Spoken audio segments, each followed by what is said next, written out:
देश में ध्रुवीकरण नहीं होना चाहिए, न सांप्रदायिक आधार पर, न जाति आधार पर, न राजनीति ऐसे दो खेमों में बंटनी चाहिए। सत्ता का खेल तो चलेगा, सरकारें आएंगी जाएंगी, पार्टियां बनेगी बिगड़ेंगी, मगर ये देश रहना चाहिए, इस देश का लोकतंत्र अमर रहना चाहिए।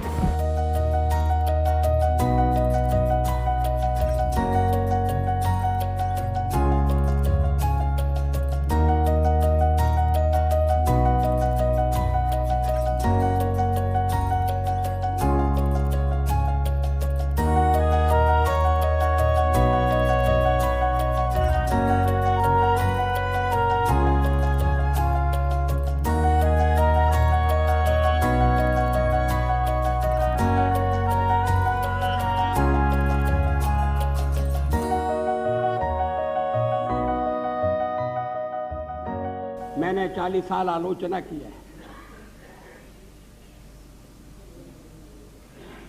आज भी अधिकांश में आलोचना सुनना पड़ी है। मराठी में एक कहावत है, निंदका से घर असावे शेजारी। क्या मतलब? निंदक नियरे राखिए आंगन कुटी छबाए। निंदा करने वाले को पास में रखना चाहिए, चापलूस नहीं तो बिगाड़ देंगे। अगर निंदक रहेगा तो बिना साबुन और पानी के सफाई करता रहेगा। बार बार इस चर्चा में एक स्वर जनाए सुनाई दिया है कि वाजपेयी तो अच्छा है मगर पार्टी ठीक है।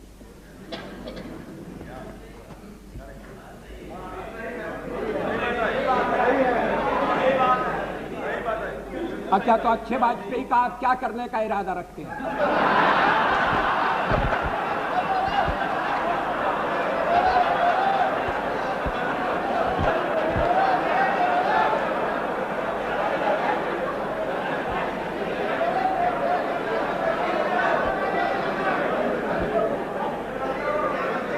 अध्यक्ष महोदय, मैं नाम नहीं लेना चाहता, मैं शरद जी का भी नाम नहीं लेना चाहता, लेकिन पार्टी तोड़कर सत्ता के लिए नया गठबंधन करके अगर सत्ता हाथ में आती है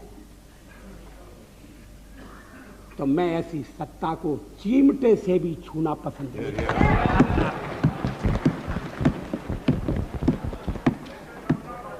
न भीतो मरणादस्मि केवलम दूषितो यशः। भगवान राम ने कहा था, मैं मृत्यु से नहीं डरता, अगर डरता हूं तो बदनामी से डरता हूं, लोकापवाद से डरता हूं। हम भी अपने ढंग से देश की सेवा कर रहे हैं, और अगर हम देशभक्त न होते और अगर हम निस्वार्थ भाव से राजनीति में अपना स्थान बनाने का प्रयास न करते, और हमारे इन प्रयासों के पीछे 40 साल की साधना है। ये कोई आकस्मिक जनादेश नहीं है, कोई चमत्कार नहीं हुआ है। हमने मेहनत की, हम लोगों में गए, हमने संघर्ष किया है। पार्टी 365 दिन चलने वाली पार्टी है, ये कोई चुनाव में कुकुर मुत्ते की तरह से खड़ी होने वाली पार्टी नहीं है। देश में ध्रुवीकरण नहीं होना चाहिए,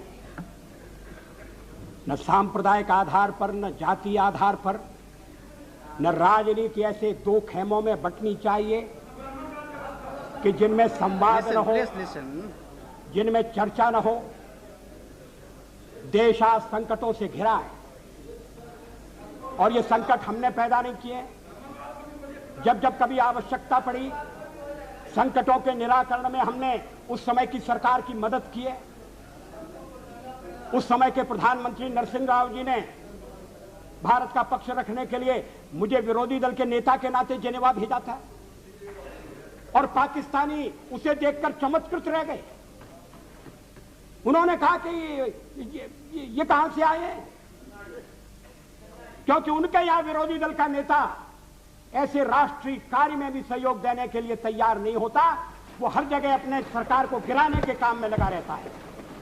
ये हमारी परंपरा नहीं है, ये हमारी प्रकृति नहीं है।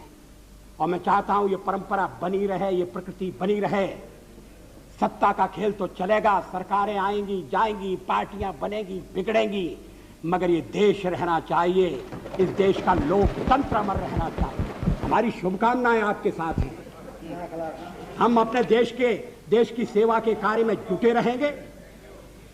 हम संख्या बल के सामने सर झुकाते हैं और आपको विश्वास दिलाते हैं कि जो कार्य हमने अपने हाथ में लिया है वो जब तक राष्ट्रीय उद्देश्य पूरा नहीं कर लेंगे तब तक विश्राम से नहीं बैठेंगे, तब तक आराम से नहीं बैठेंगे।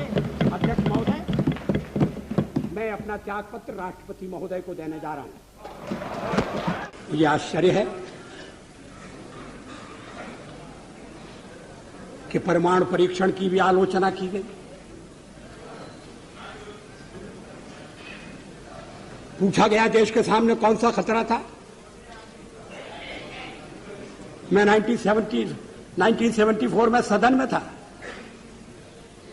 जब श्रीमती इंदिरा गांधी के नेतृत्व में परमाणु परीक्षण किया गया था। हमने उसका स्वागत किया था, प्रतिपक्ष में थे फिर भी स्वागत किया था, क्योंकि देश की रक्षा के लिए वो किया गया था। उस समय कौन सा खतरा था? क्या आत्मरक्षा की तैयारी तभी होगी जब खतरा होगा?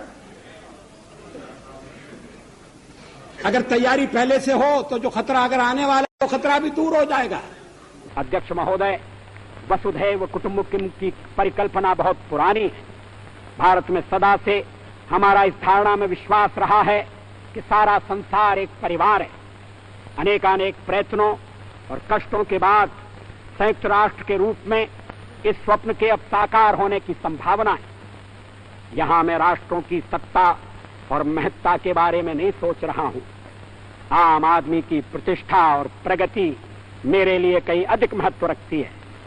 अंततः हमारी सफलताएं और असफलताएं केवल एक ही मापदंड से नापी जानी चाहिए कि क्या हम पूरे मानव समाज, वस्तुतः हर नर नारी और बालक के लिए न्याय और गरिमा की आश्वस्ति देने में प्रयत्नशील हैं।